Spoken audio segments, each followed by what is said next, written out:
Welcome to the Ray Amanat Show with the thought of America.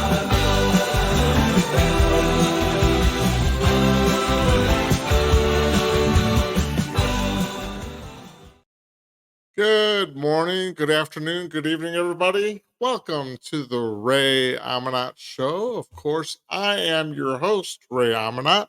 No matter where you are in social media land or TV land, welcome.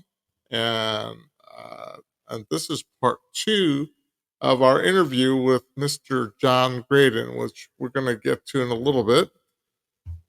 Those of you that would like to email me with questions, or if you'd like to leave comments that you'd like us to read on our next episode, we would love your comments. Just go to info@therayamanatshow.com.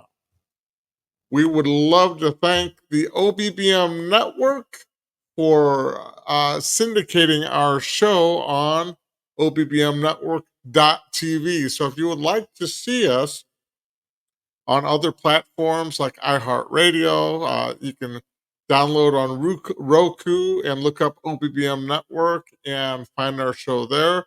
Just go to obbmnetwork.tv and search for The Ray Amanat Show. Now, getting back to I'm Just Saying, with part two of our interview with Mr. John Graden. Let's get into this a little bit. Of course, we had shown you all the magazines that he's been in, as well as he's written a whole bunch of books, which we'll talk a little bit about in this episode, and more so in part three of John Graden's journey with the martial arts. Let's pick up where we left off last time with Mr. Graden. Are remarkable. Right. So you opened your school, USA Karate, and then you started getting into. When did you get into? Did you start off as like me? I started off as a point fighter, and then I got into kickboxing and then boxing. Did you start off as a point fighter as well, and then got into the world of full contact kickboxing? Well, Walt Bone's background was point karate Right. and kata, so I was big on kata because it was an imaginary fight scene against multiple opponents. And then this happened when I was an orange belt, 14 years old. My dad and his buddy Ralph were at the dining room table, drinking beer and smoking cigarettes. And Dad says, "Johnny, why don't you show Ralph here some of your karate?" And I had just earned my orange belt, and I had just learned this form we called Tangoon. And it was, block, punch. And then there's this move, the double block. And I explained to them, just like my instructor explained it to me. Then I turn around and I block here. And with this block, I'm blocking this guy's overhead attack, and then I'm blocking this guy from this one. And Ralph turns to Dad and goes, "That looks like a bunch of bull spit." He didn't say spit. And I just thought immediately, well, who the heck is Ralph? My instructor is a 5th degree black belt. He's a champion. 10 years later, I was in Dallas, Texas, teaching my certification program, and I'm on the I'm on the Stairmaster, and a karate class starts right in front of me. And the instructor starts to teach Tangoon, and I was still teaching it. And he went to the square block, and he explained it just like I had explained it. But on that elliptical machine, I thought, that's the dumbest thing I've ever heard.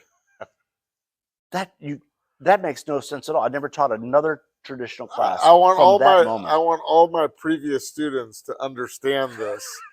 That because I went from teaching the traditional martial arts to me breaking away from teaching all the katas and everything to specifically focusing on the fighting arts, whether it was self-defense or the sparring aspects of it, the weapons aspects of it, with application to combat, not just doing a weapons kata. So I had the same epiphany that you did that said, you know what, I got into martial arts because I didn't want to be a victim. I don't want to have a target. Control. And I wanted to be in control of my life. And that's where I transitioned to.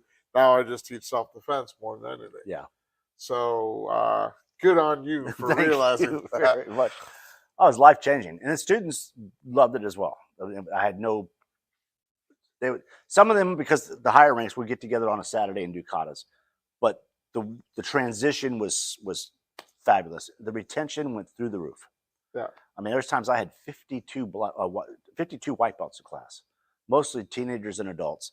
We can only do knees and elbows because there's no room to do anything else. Right. And it was really a great problem. Don't get me wrong. There is a purpose for katas, and both of us can still teach katas. It's not the thing, but if that's something somebody wants to learn, I'm sure we'd be happy to teach them and break down the analogies of what each move stands for. But for that same token, you still want to learn practical movements that are used for common types of attacks, not things that have been done 200 years ago in feudal Japan or something. You have no idea who designed this stuff. No. And one of the things that was interesting from the beginning as well, when my dad and I walked in that first class with my brothers, he saw a Korean flag on the wall. He fought in the Korean War. He did not like the idea of bowing to the Korean flag at all. But he kind of didn't express that. But he made it clear to me, but he didn't say it to my instructor. He didn't tell me not to do it. He made it very clear. So, while I highly respect the Asian culture, I don't have that I want to bow to them mindset. When I think about Japanese influence in martial arts, I think Pearl Harbor. I don't hold any particular nation above the United States, because to me, it's the greatest nation in history. And the progress in many Asian countries has been following the capitalist model. Not so much in their social culture, which is commendable, but in terms of building great businesses and wealth for people and giving them opportunities. That started here. They bow to us. I don't bow to them. With that, this is the ending of our first segment. We'll be coming back to you with part 2 of our interview with Mr. John Graden.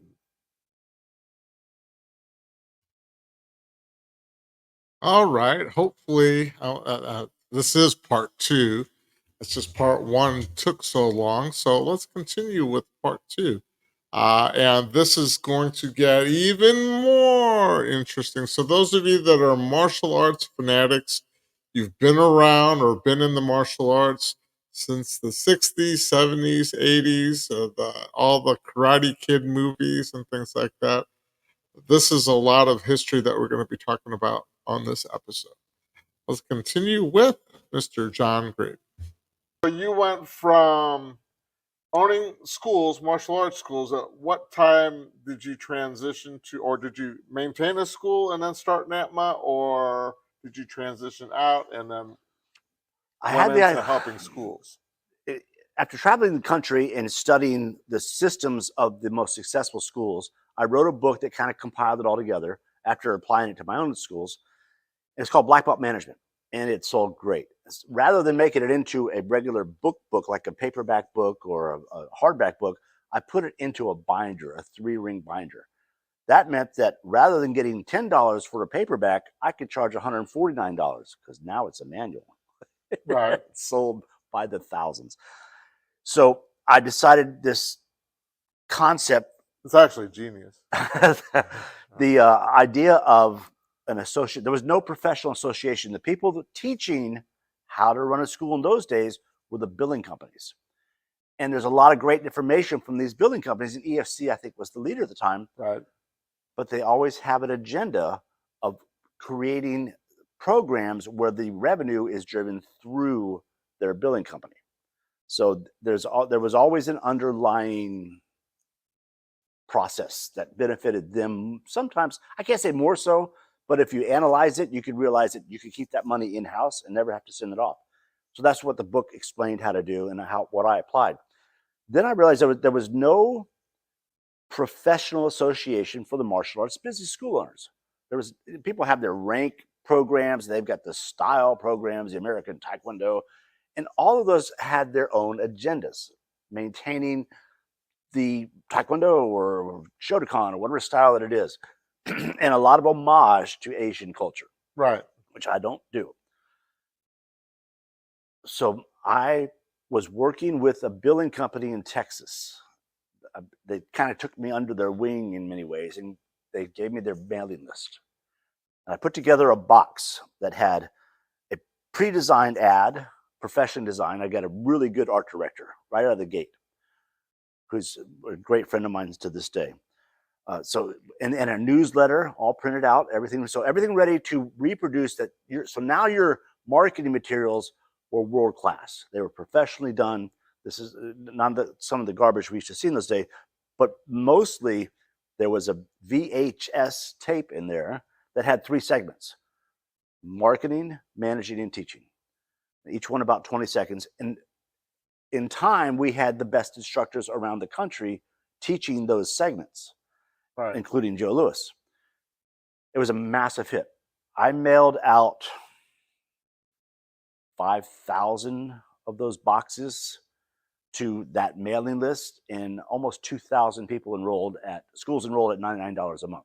This is back in 1993. Right. So instantly, I had a massive business. It was overnight. I sold my schools to my top students, and then I was totally focused on NAPMA, and it grew NAPMA is the exponentially. National Association for Professional Martial Artists, of which I was a member back in the day.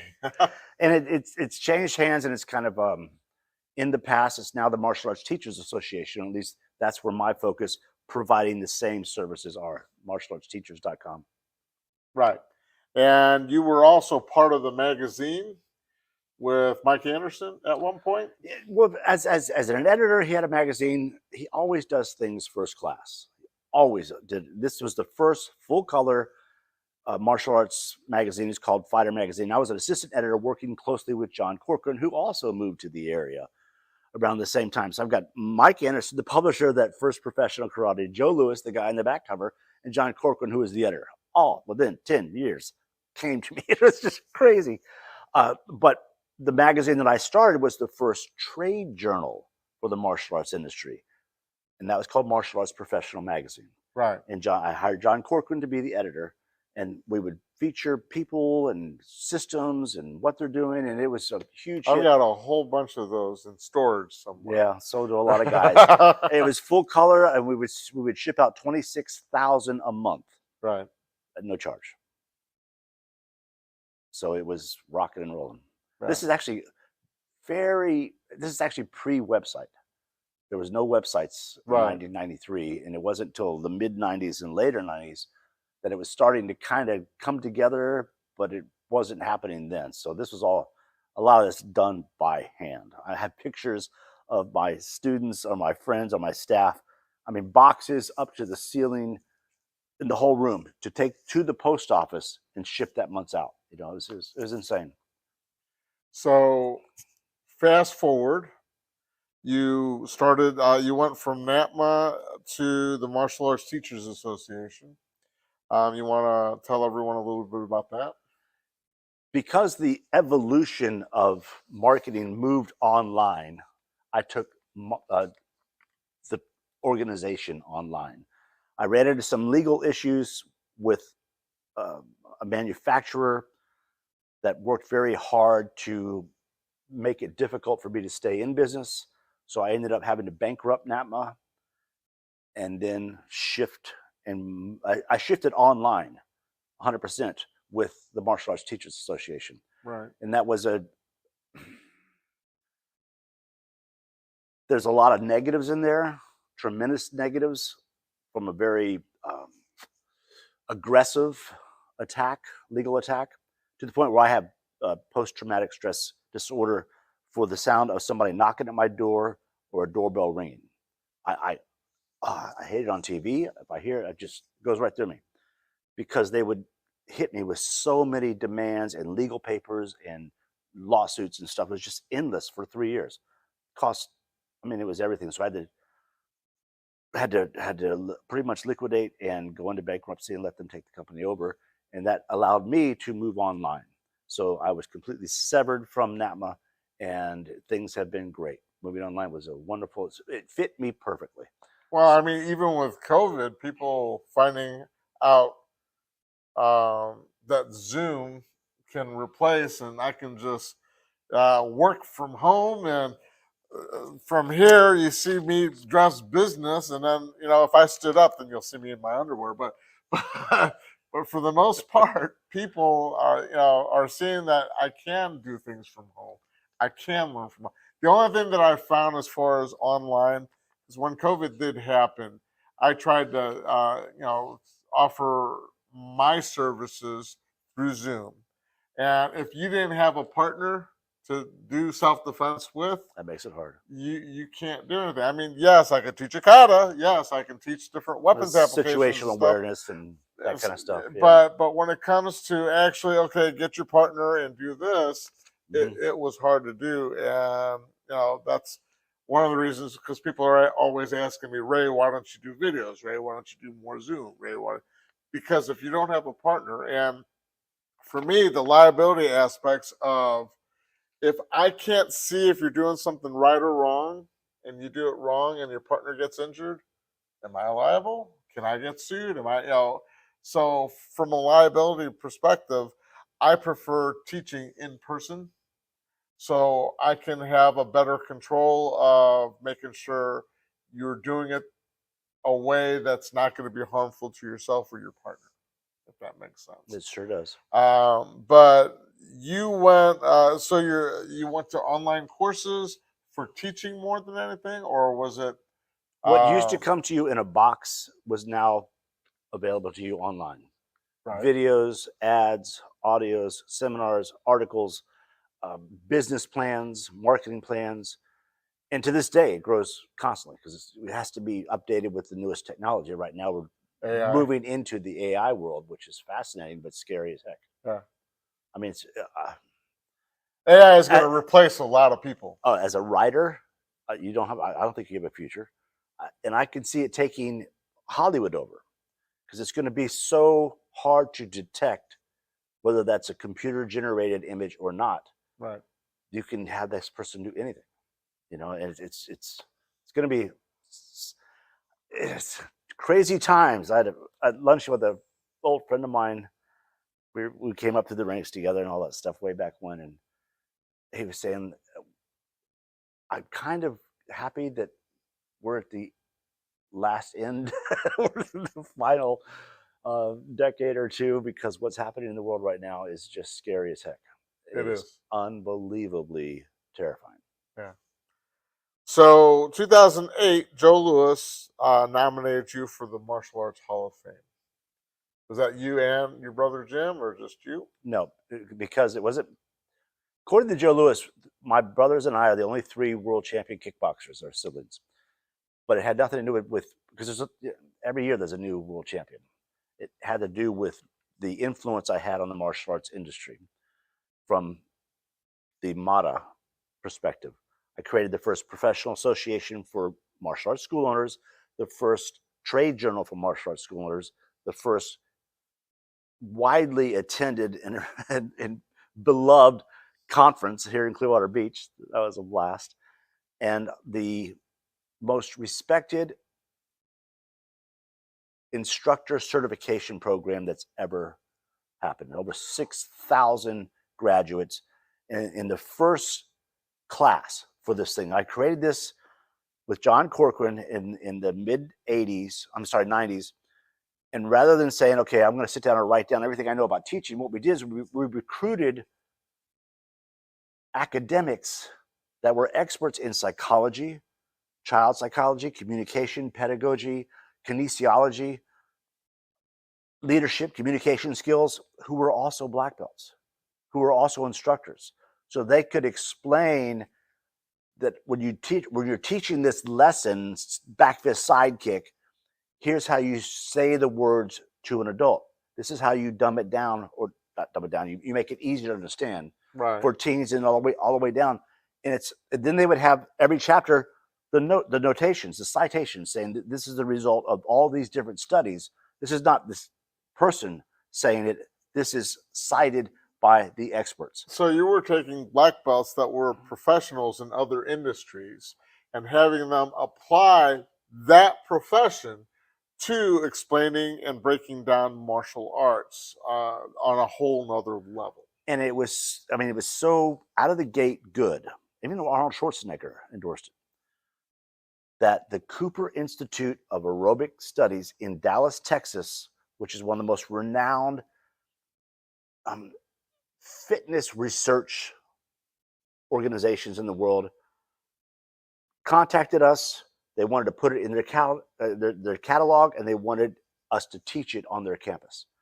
So that was, I told you I was in Dallas, Texas on the treadmill, and I watched the guy do the thing, and I said, that's the dumbest thing I ever heard. That was at the Cooper Institute. Okay. So the first class in Dallas included Joe Louis, Bill Wallace, June Rhee, and a bunch of other high-profile martial artists. You've had Fumio Demura. You've had that wanted to show support from the gate, because nobody had ever done anything up until that point or since then.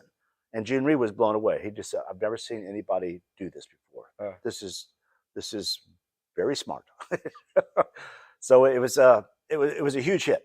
And Bill Wallace is an educated guy. You know, he was Ball State University, and Joe was massively intelligent. The guy was very intelligent. So it was out of the gate exciting, and to this day at matacertification.com, the certification program exists now. It's online. You can take the whole program. It's been updated, but it still has all the different contributors.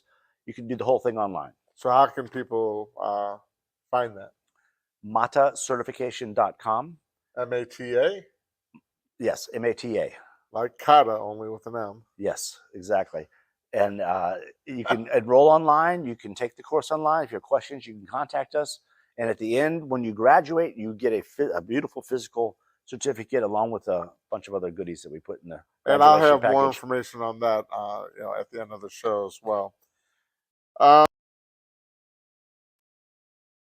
And once again, that is our time for this episode with Mr. John Graden. We hope you're enjoying it. If you have questions or comments, please send an email to me, of course, at info@therayamanatshow.com. So let's get into more information about John. If you guys want to learn more about what he does, you can go to blackbeltcoach.com. The matacertification.com, Martial Arts Teachers Association certification.com. So MATA, MATA certification.com. Or you can just call them at 727-279-0505. Also, the school that John works with, he teaches Empower Kickboxing. And he does the MATA at the school, which is the Palm Harbor Karate School. You can go to palmharborkarate.com, which is level 10 martial arts college. That is our time for this show. Thank you for watching, and join us for episode 3 with Mr. John Graden. As we wrap up the interview with more surprises. So tune in. We'll see you next time. Welcome to the Ray Amanat Show with the talk of America.